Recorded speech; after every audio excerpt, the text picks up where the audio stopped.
Invasive species are everybody's favorite whipping boy for the problems in the Delta. And they are a serious problem, but they're as much a symptom of the changing Delta as they are a cause.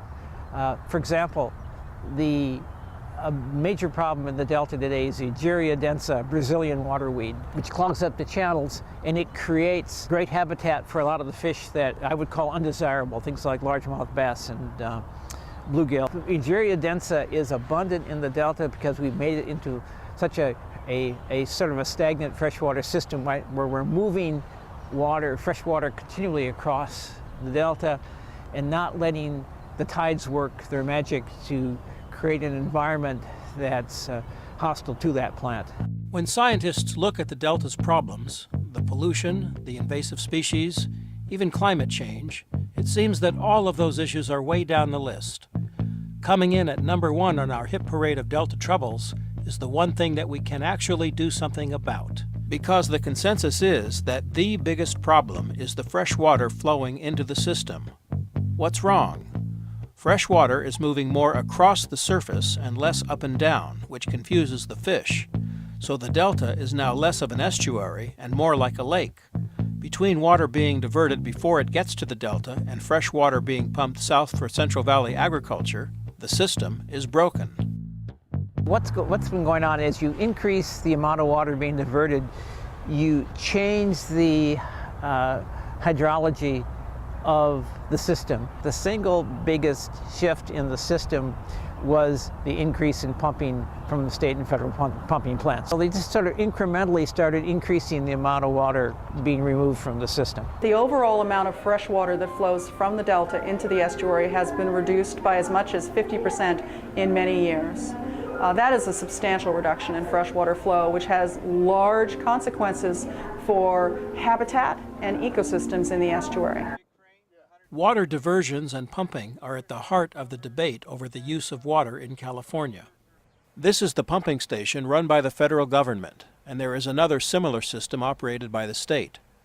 The biggest share of the water moving through here is for corporate industrial agriculture growing crops on problem toxic soil. The loudest voice in the struggle over water comes from the Westlands Water District. It's about 1,000 square miles. That's bigger than the state of Rhode Island.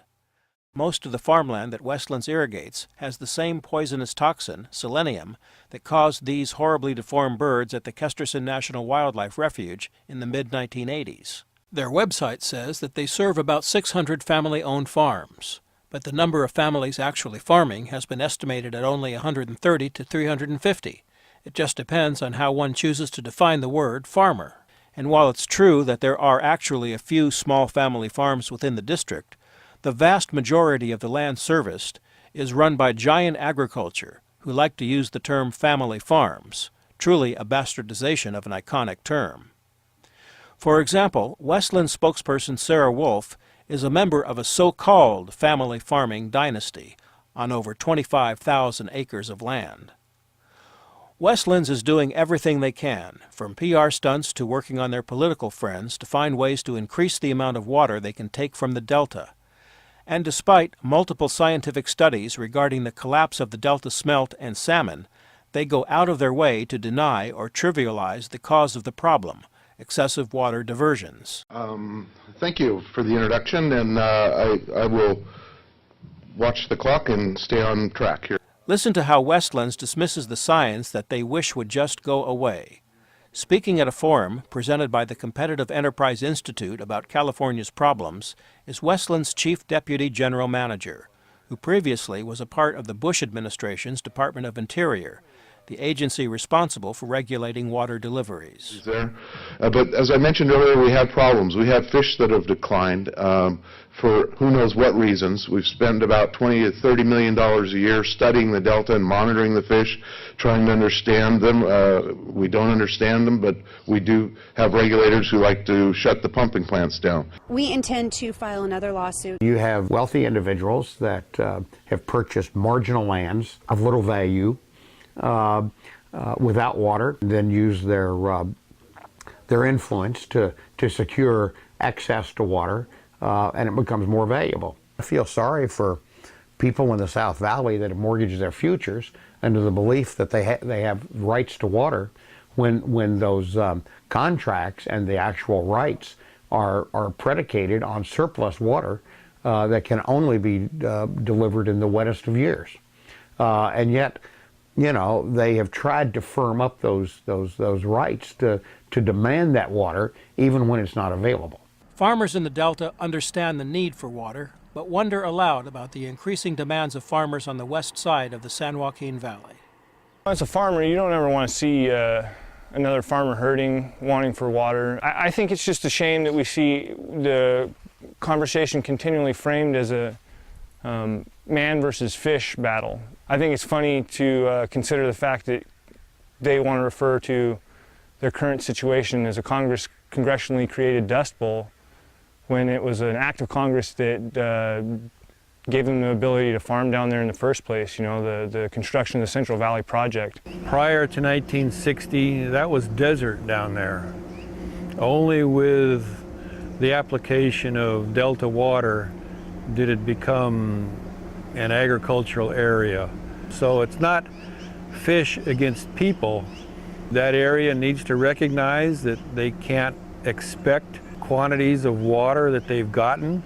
We in the Delta understand that there is going to be exports of water, but let's try to keep it realistic. Preventing further harm to the Delta and restoring it back to health is critical to those who depend on it, wildlife and people. After all, no one wants salmon to become extinct, but that journey back from the precipice is difficult. Salmon are a little more complex than Delta smelt because they also depend on upstream areas. I think salmon actually is a remarkably resilient species. We do know what we need to do. First off, you have to improve flows in the upper rivers, creating better flow regimes for the fish, making sure we have more cold water. We need to reduce the numbers of salmon that we kill in water diversions. We need to improve overall conditions so their survival improves. If we do, probably of all the species, salmon are the most resilient, and I believe that they will be able to come back. We do need salmon water now. Those salmon need that water. They need the Delta to become healthy again, to be able to not only allow the fish in for spawning, but the fingerlings out to the sea.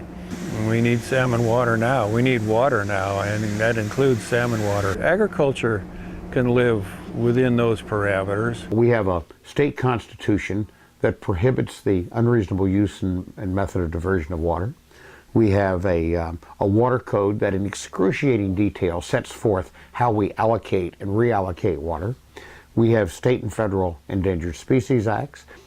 Had these laws been complied with, had they been enforced, the Delta would not now be in collapse.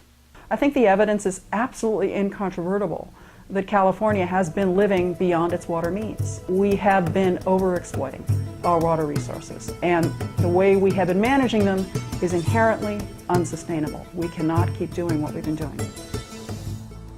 We need to be smarter. We need to pay attention to the laws on the books and the laws of nature. Otherwise, we lose the Delta, the salmon, and a big part of our souls. And one more thing. That $11.1 billion water bond that voters are being urged to pass in November? Say no. If it passes, it will open the door to building more ways to divert water away from the Delta. The safe, clean, and reliable water bond needs to be defeated. Otherwise, the Delta, the salmon, and California's fiscal health will continue to decline. Share this video with your family, friends, and coworkers. It's time to make what is wrong right again. Salmon water, now.